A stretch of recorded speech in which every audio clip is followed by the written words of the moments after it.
Hey there, fellow travelers. Mark here with Walter's World. Today we're in Jerusalem and we're staying at the Leonardo Hotel Jerusalem. Now, there's a number of Leonardos here.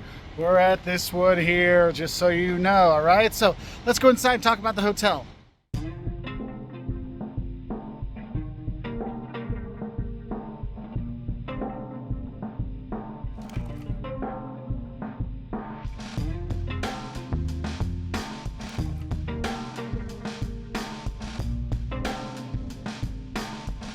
So what about the room? Well, we actually have a triple room here, and so it has two single beds. We've been here for 4 nights, so we have that.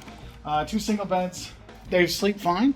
I can't complain about that. If you want to be a little more, your sweeties with you, you can push the things together. We have a triple here, so me and the boys are here, and Justin stay in the room with another friend of ours. So we have that. Liam is over on the pull-out bed, which is actually, would you say that's more comfortable than our bed, Liam, or not? Yes. Yeah, that was more comfortable, so the kids actually fought over getting that. The shower is in here, and then there's a separate room for the toilet in here, so you have that. So there's also a water cooker there, so if you want to make some coffee, you have that, or tea. Underneath there, you have a very, very, very functioning refrigerator. Like, I should have opened that up because our air conditioning didn't work in here. There you have storage area with a safe, so you do have that. So it's a pretty standard room. Cleanliness-wise, I'll be honest with you, every day when we came back, this room was spotless. Props to the cleaning staff.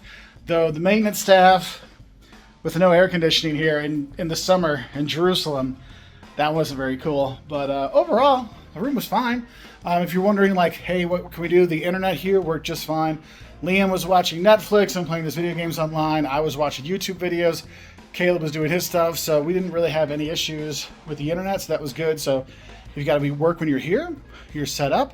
I think another thing that's important when you're looking at a hotel is location. This is not near the old city, so you have a bit of a ways to go, but taxis or will get you there, no problem.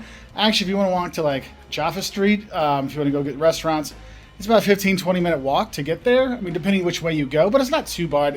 It's doable. If you're a walking person, you can have that. The neighborhood is safe, no big deal. The light rail is right outside, like right outside the front door, but the back side of the hotel. So you do have that, so that's kind of nice. Restaurants nearby, not a ton of restaurants really close by, but you can walk to them. We went to a nice Palestinian restaurant. It was about a 10-minute walk away. But again, Java Street, 15-20 minute walking. So you have options when you are here, just not a ton. And so for tourists, I understand why it's here and why so many tourists come here is just because it's such a big hotel. They can accommodate a lot of people. So just be aware of that when you're here. TV, you get local channels, you get sports channels, you get kids channels. So that's helpful as well. But yeah, there's the room for you. Our luggage ready to go on our next adventure. So breakfast is not included here, but if you arrange it ahead of time, like when you book your rooms, it's nearly half price. And I think it's worth it because it's like a huge spread. We have had fruits and vegetables, there's eggs, there's an omelet station, there's breads, there's like desserts. Like today there was a brownie and yesterday there was cheesecake, veggies. A lot of Israeli breakfasts have a lot of veggies and things like that, but oh my gosh, I have eaten very well every morning. So if you're absolutely exhausted when you get in from a day of touring all over the place, you can have dinner here. They have options for that.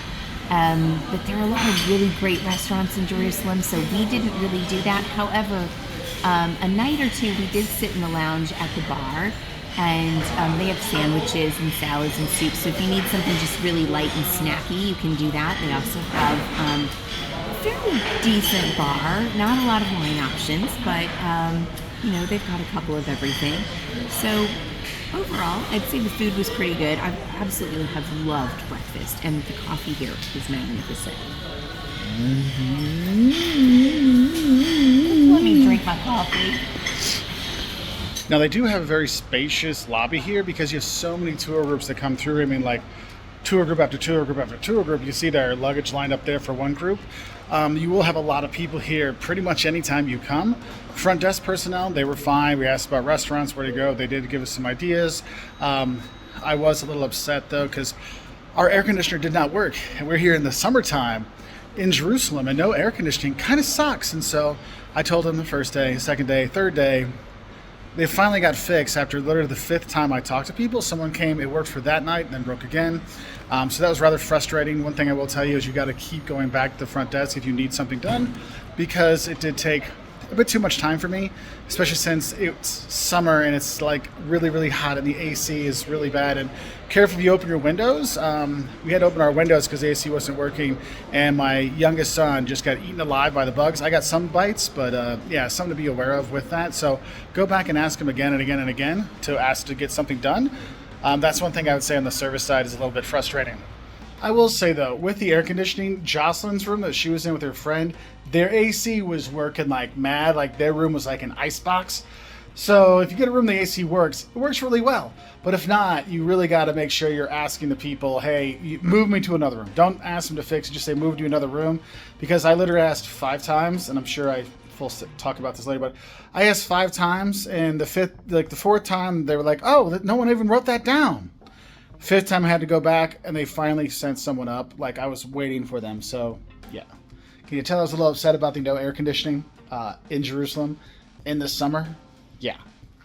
Now this is a big hotel, and there's only 1, 2, 3, 4 elevators, so you will wait for elevators for a while.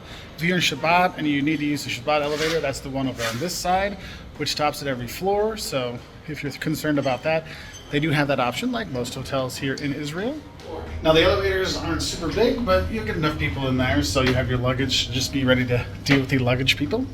Now, if you're looking at amenities, yes, they do have a gym you can go to and work out there. There's also a spa you can sign up and do things at. And of course, you want to have a pool when you're here, so they do have a pool.